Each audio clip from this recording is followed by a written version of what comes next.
भेज देना चाहिए और इस पे विस्तार में चर्चा जरूरी है। बहुत बहुत धन्यवाद। बाद में बोलने दो। धन्यवाद सभापति महोदय। अगर मैं सरल शब्दों में अपनी जिम्मेवारी यहाँ बैठे हुए 200 विधायकों को बताना चाहता हूँ कि वृद्धाश्रम किसकी विफलता का प्रतीक है। बहुत अच्छा वृद्धाश्रम हो जाए, वृद्धाश्रम में बहुत अच्छी व्यवस्था हो जाए, नियम कानून बन जाए, पर वृद्धाश्रम की आवश्यकता क्यों पड़ी? सवाल तो ये हम लोगों के समाज की पारिवारिक जो स्थितियां की विफलता वृद्धाश्रम तक लेकर जाती है। ये कोचिंग संस्थाओं की जरूरत हम लोगों को क्यों पड़ी? बहुत आसान है अंगुली किसी और की तरफ करने का। सबसे आसान है कि हम ब्यूरोक्रेसी की तरफ कर ले। इससे आसान तो कुछ भी नहीं है। आसान है कि हम ये और किसी की तरफ कर ले, पर ये जिम्मेवारी हम लोगों की है, विशेषकर 200 विधायकों की। हम लोगों की प्राथमिकता की विफलता के कारण ये कोचिंग इंस्टीट्यूशन की व्यवस्था इस राजस्थान के अंदर हुए। कोई दोषी नहीं है सभापति महोदय, हम लोग दोषी है, विधायक लोग दोषी। जो परीक्षा प्रणाली हम लोगों ने नौकरी प्राप्त करने के लिए तय करी है राजस्थान ने, उसके लिए हम किसको दोष दें? क्या वो परीक्षा प्रणाली के लिए हम किसी और को तय करें? क्या इस तरह की परीक्षा प्रणाली हम लोग तय नहीं कर सकते हैं? ये हमारे बहुत ज्ञानी मंत्री महोदय जी को तो इसमें रुचि नहीं है, पर मेरा निवेदन है कि वो परीक्षा प्रणाली के कारण ही ये सब समस्या है। बोल रहे हैं। क्यों हम बच्चों को कोचिंग संस्थाओं की तरफ धकेल रहे हैं? ये क्राइम हम लोग क्यों कर रहे हैं? वो परीक्षा प्रणाली को ही बदलाव की आवश्यकता है सभापति महोदय। जो स्कूल का कोर्स है 12वीं तक का और जो कॉलेज का कोर्स है, क्या उसी कोर्स के माध्यम से, उसी तरह के सिलेबस के माध्यम से ये एंट्रेंस और नौकरी सुनिश्चित नहीं कर सकते हम? सबसे बड़ा सवाल ये है, उस पर हम लोग चर्चा नहीं करेंगे। सभापति महोदय, 100 करोड़ रुपए हम लोगों के लिए एक निजी आयोजन करने के लिए है। हाँ, जरूरी है, एंटरटेनमेंट भी जरूरी है, फिल्म इंडस्ट्री भी जरूरी है। राजस्थान दिवस के लिए हम लोगों के लिए 1 सप्ताह है। सदन आगे नहीं चलेगा कि राजस्थान दिवस के लिए 1 सप्ताह हम लोगों के लिए चाहिए। हाँ, राजस्थान दिवस भी जरूरी है। इन्वेस्टमेंट के लिए हमने हजारों करोड़ रुपए और हमारी पूरी की पूरी प्राथमिकता इन्वेस्टमेंट कर ली, पर इन नौजवान, जो राजस्थान के नौजवान हैं, राजस्थान के विद्यार्थी हैं, इनकी प्राथमिकता हम लोग कब तय करेंगे? मेरे को बहुत अफसोस हुआ सभापति महोदय, जब हमने इन कोचिंग संस्थाओं के माध्यम से हमारे परिवार के बच्चों को एक इंडस्ट्री के रूप में हमने देखा। यहां बहुत ज्ञानी एमएलए कहते हैं 7,000 करोड़ की इंडस्ट्री है। ये इंडस्ट्री नहीं है, मैं शब्द का उपयोग नहीं करना चाहता हूं। जहां हम लोग धकेल रहे हैं 50 लाख विद्यार्थी राजस्थान के हम लोगों ने कोचिंग संस्थाओं के तरफ धकेल दी। नौकरी राजस्थान में हम लोगों ने कितनों को दी? 8 लाख सरकारी नौकरी है राजस्थान में। हम लोगों के नागरिक कितने हैं? लगभग 8 लाख से ज्यादा। 1% नौकरी है। ईमानदारी हम खुद नहीं रख रहे हैं। हम जो 200 विधायक और हमारे द्वारा सरकार बनाई गई है, हम लोग नहीं रख रहे। कई परीक्षाओं के अंदर एक सीट है सभापति महोदय, 1 सीट, और वो विद्यार्थियों को पता नहीं कि उसकी कैटेगरी की 1 ही सीट है जिसपे वो एलिजिबल है, पर वो विज्ञापन और जो टोटल जो संख्या है उसके आधार के ऊपर वो कोचिंग संस्थाओं के तरफ जा रहा है। 7,000 करोड़ की नहीं है कालीचरण जी। कम से कम एक विद्यार्थी को 2.5 लाख रुपए आगे लगे, नहीं तो 5 लाख रुपए लग रहे हैं साल के अंदर। 5 लाख के अंदर 25,000 करोड़ रुपए है, और 2.5 लाख ही मान ले तो 12,500 करोड़ रुपए किसके हैं? ये बड़े बड़े जो विज्ञापन आए हैं आज हम लोगों के यहाँ प्रतिष्ठित है अखबारों में, वो किसके हैं? वो आम राजस्थान के सामान्य मध्यम वर्ग के और गरीब परिवार को पैसों के माध्यम जरूर हम लोग हैं, और कोई दोषी नहीं, हम लोग दोषी है। कोचिंग संस्थाओं को हम दोष दे रहे हैं। मेरा निवेदन है कि ये व्यवस्था हम लोगों को बदलनी पड़ेगी, और ये व्यवस्था बदलना, कोचिंग संस्थाओं को रेगुलेट कर ये व्यवस्था नहीं बदल सकते हम लोग ये परीक्षा प्रणाली में कैसे सुधार कर सकते हैं? उप मुख्यमंत्री महोदय जी, 100 करोड़ तो आपके पड़ोस में बैठे हुए उप मुख्यमंत्री जी को आईफा के लिए दिया गया है। मेरा निवेदन है सरकार 100 करोड़ रुपए राजस्थान के विद्यार्थी और युवाओं के लिए लगाकर और ये अध्ययन कराए कि हम लोग ये परीक्षा प्रणाली के अंदर किस तरह का परिवर्तन लेकर आए। अगर परीक्षा प्रणाली के अंदर परिवर्तन लेकर आएंगे तो ये विद्यार्थियों को हम लोग कोचिंग संस्थाओं के तरफ धकेल रहे हैं, वो हम लोग बंद कर सकते हैं। बहुत अलग बातें हैं इन सेक्शन के संदर्भ में। सभापति महोदय, ये डेथ वारंट जो कह रहे हैं, डेथ वारंट की भी यही बात हुई। डेथ वारंट तो और किसी ने नहीं लिखा, हम लोगों ने एमएलए ने ही लिखा है। राजस्थान के विद्यार्थी और युवाओं का भविष्य का डेथ वारंट का जिम्मेवार हम लोग हैं। सेक्शन की बात करें तो सेक्शन 2 के अंदर कोचिंग सेंटर के अंदर क्या व्यवस्था होनी चाहिए उसके संदर्भ में बात करी गई है कि 50 विद्यार्थी होने चाहिए, नहीं होने चाहिए, कितनी उसमें स्पेस होने चाहिए। पूरी दुनिया के अंदर इस पर बहुत अध्ययन हो चुका है कि एक अध्यापक कितने विद्यार्थियों के साथ कनेक्ट कर सकता है।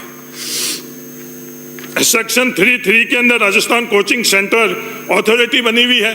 अथॉरिटीज पहले बहुत बनी हुई है। निजी स्कूल के लिए, मेरे से पहले वो वक्ता ने बोला निजी स्कूल के लिए क्या वो हो रहा है? नहीं हो रहा है। निजी कॉलेजों के अंदर क्या खेल हो रहा है अधूराम जी अपने को पता है।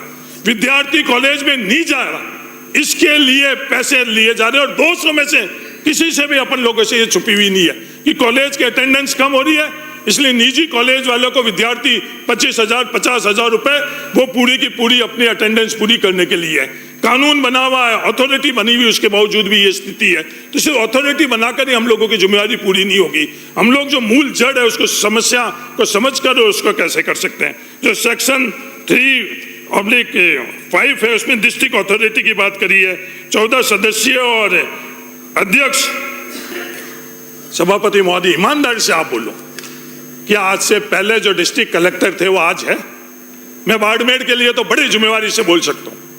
आज से पहले ठीक 10 साल पहले जैसे डिस्ट्रिक्ट कलेक्टर थे वैसे निष्पक्ष और मजबूत कलेक्टर आज के समय में नहीं है।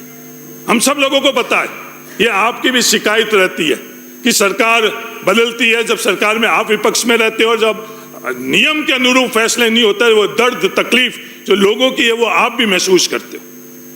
हम सब लोग जानते हैं आज ब्यूरोक्रेसी के अंदर भी किस तरह से जो गिरावट आ रही है। हम लोग पूरे के पूरे कलेक्टर पोस्ट की गरिमा भी हम लोग कैसे कर रहे हैं अच्छी तरह से पता है। आपको पता नहीं आदूराम जी, पंचायत पुनर्गठन के अंदर क्या हो रहा है हम सबको पता है। और वो की वो जब हम लोग सब ये जान रहे हैं, उसके बावजूद भी ये पूरे के पूरे हमारे विद्यार्थी और युवाओं को उन्हीं के हाथों में दे रहे हैं। जो हसर वहां हुआ है वो का वो हसरा, सब कुछ जानते हुए हम लोग उन लोगों के लिए दिए जा रहे हैं। तो ये डिस्ट्रिक्ट लेवल की कमेटी के संदर्भ में हम लोगों को वापस सोचने की जरूरत है, क्योंकि हम सब लोगों का अनुभव है। बोलता कोई नहीं, स्वीकार कोई नहीं करता, मैं स्वीकार कर रहा हूं। सभापति महोदय, सेक्शन 6(2) के अंदर सो मोटो निरीक्षण की बात करी गई है। जो सो मोटो निरीक्षण के अधिकार दिए गए हैं, इसकी मंशा क्या है? सभापति महोदय, ये पूरा का पूरा जो ये बिल बना हुआ है, ये बिल जो मुझे समझ में आ रहा है, ये बिल बड़े कोचिंग सेंटर के संरक्षण के लिए, जितनी मेरी समझ है। छोटे जो कोचिंग सेंटर है वो का वो मॉडल जो क्रॉनिक कैपिटलिज्म के अंदर बड़े उद्योगपतियों के लिए है, कहां जाने अनजाने के अंदर। मैं दोनों उप मुख्यमंत्री जी आपके इंटेंशन के ऊपर भी नहीं कर रहा हूं, आपके ब्यूरोक्रेसी पे भी नहीं कर रहा, पर इसका नतीजा क्या होगा? बड़े कोचिंग सेंटर को संरक्षण मिलेगा और छोटे कोचिंग सेंटर, और हम दोष दे रहे पेरेंट्स को। पेरेंट्स का, परिवार को कोई दोष नहीं है। हम लोगों ने जो लक्ष्य रखा हुआ है नौकरी के लिए लक्ष्य रखा है, उन संस्थाओं का एडमिशन के लिए, उसको प्राप्त करने के लिए हर कोई दौड़ रहा है। जो लक्ष्य हम लोग यहाँ विधायक के तौर पर रखा हुआ है, जो व्यवस्था कर रखी है, उसके लिए हम लोग नहीं दौड़ते। उसके लिए किसको दोष दे रहे हैं? हम लोग भी उसी पैमाने में दौड़ते दौड़ते दौड़ते ही आ रहे हैं। सही है गलत है, उसका दोषी कौन? दोषी व्यवस्था। तो ये जो सो मोटो निरीक्षण है, इसके संदर्भ में मेरा निवेदन है। कई और सेक्शन है, सेक्शन 11 के अंदर स्कूल कॉलेज की उपस्थिति, सभापति महोदय ईमानदारी से कह दो कि कितनी कॉलेज के अंदर, उप मुख्यमंत्री जी आप बताओ कि 75% होती है? नहीं, क्लासेज नहीं लगती है, विश्वविद्यालय खाली, कॉलेज खाली। और हम लोग ये बात किसको बेवकूफ बना रहे हैं? हम अपने आप को बेवकूफ बना रहे हैं जब ये कह रहे हैं, किसी और को बेवकूफ नहीं बना रहे हैं जब ये 75% की अनिवार्यता। कोचिंग कक्षा क्यों? हम लोग व्यवस्था ही नहीं दे रहे हैं कि उन बच्चों को वहां कक्षाओं के अंदर जाने की। तो हम बेवकूफ अपने आप को नहीं बनाई, दुनिया को बनाने के लिए हम प्रयास जरूर कर लेते हैं, पर अपने आप को, सदन को तो कम से कम हम लोग बेवकूफ नहीं बनाई। सेक्शन 11(2) के अंदर कोचिंग कक्षा में छात्रों की संख्या के संदर्भ में भी बताया गया, उसके बारे में भी हम लोगों को वापस से करना चाहिए। सेक्शन 11 के अंदर है 10 से ऊपर की कक्षाओं के बच्चों को लेना चाहिए। पर सभापति महोदय ईमानदारी से आप करो, जो बच्चे अपने माँ और परिवार के अंदर जिस वक्त पलने चाहिए, हम लोग उनको किन स्कूलों में भेज रहे हैं? कहां भेज रहे हैं हम? किड्स स्कूल के नाम पर हम लोग क्या क्या कर नहीं रहे हैं? उन बच्चों का बचपन खत्म कर रहे हैं, उन विद्यार्थियों और नौजवानों की योग्यता खत्म कर रहे हैं। इन जो कोचिंग कक्षाओं के माध्यम से जो नौजवान निकलता है, उसके बाद में किसी के लायक नहीं रखते रहता ही। हम लोग उनको अंडर एम्प्लॉयमेंट की तरफ धकेल रहे हैं। जो कुछ भी स्किल उन लोगों के लिए चाहिए, वो स्किल उन कोचिंग कक्षाओं में भी नहीं मिलेगी, वो स्किल हम कॉलेज और विश्वविद्यालय के अंदर भी नहीं दे रहे। तो विद्यार्थी जाए कहां? और इसकी जिम्मेवारी है किसकी? सभापति महोदय, समय कम है, इस काम के लिए समय कम है। राजस्थान दिवस के लिए 7-7 दिन हो जाएंगे, बाकी आईफा के लिए 2-2 दिन हो जाएंगे, सब चले जाएंगे, पर राजस्थान के युवाओं और विद्यार्थियों के लिए हम लोगों के पास समय नहीं है। चर्चा के लिए भी हम लोगों के पास पर्याप्त समय नहीं है, धकेल रहे हैं। और राजस्थान के युवाओं और विद्यार्थियों को कहां धकेल लेंगे? हम लोगों ने डेथ वारंट तो उनके लिए खुद ने, इस सदन के विधायकों ने लिख चुके हैं। अब उसके बाद में उनका फांसी चढ़ाने के अलावा हम लोग और क्या कर सकते हैं? तो मेरा निवेदन है बड़ी गंभीरता से कि इससे महत्वपूर्ण कार्य विधानसभा के अंदर, इस पूरे सत्र के अंदर छोड़ो। मेरे विधायक रहते हुए और कोई भी मुझे महसूस नहीं हो रहा। बिना पानी हम लोग जिंदा रह गए, बिना अनाज हम लोग जिंदा रह गए, बिना पानी अनाज में मालवा में जाकर हम लोगों ने जिंदा रह गए। पर जो ये विद्यार्थी है, नौजवान है, इनके लिए हम लोग क्या कर रहे हैं कि जिम्मेवारी हम लोगों की नहीं है। मैं आपको दोषी नहीं कह रहा हूं, मैं खुद भी दोषी हूं उसके अंदर।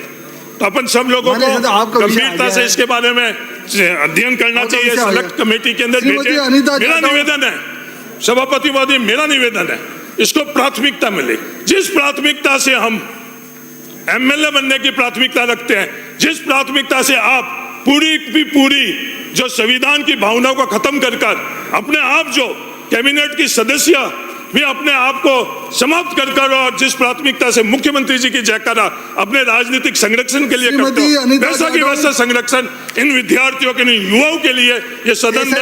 और पूरा एक सत्र, सभापति महोदय, 1 घंटा नहीं, पूरा एक सत्र राजस्थान के और विद्या जोगाराम जी, मैं हाथ जोड़ता हूँ आपके साथ, पूरा एक सत्र राजस्थान के युवा और विद्यार्थियों के लिए अंकित करो, और तेरी और मेरी के लिए नहीं। कैसे हम सब लोग मिलकर राजस्थान के विद्यार्थियों को हम लोग सफल कर सके, उसके लिए एक सत्र दो।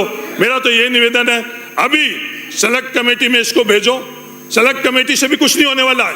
सभापति महोदय, जब मैं यहाँ आ रहा था, मेरे खुद के भाई परिवार के बच्चों ने बोला क्या कर लोगे, कुछ नहीं होने वाला है, मेरा पारिवारिक आयोजन है, उसमें आप रहोगे तो मैं खुश रहूंगा, तो मेरी मदद करूंगा। ये विश्वास का स्तर हो गया है, इस गंभीरता को आप समझो। धन्यवाद, जय हिंद। और मैं धन्यवाद देता हूं, जैसे अनीता जी पर स्पीकर महोदय की नजरें थी, वैसे ही आप पर मेरी नजरें रही है, इसके लिए आपका बहुत बहुत धन्यवाद। धन्यवाद, जय हिंद, राम राम। आपकी सबके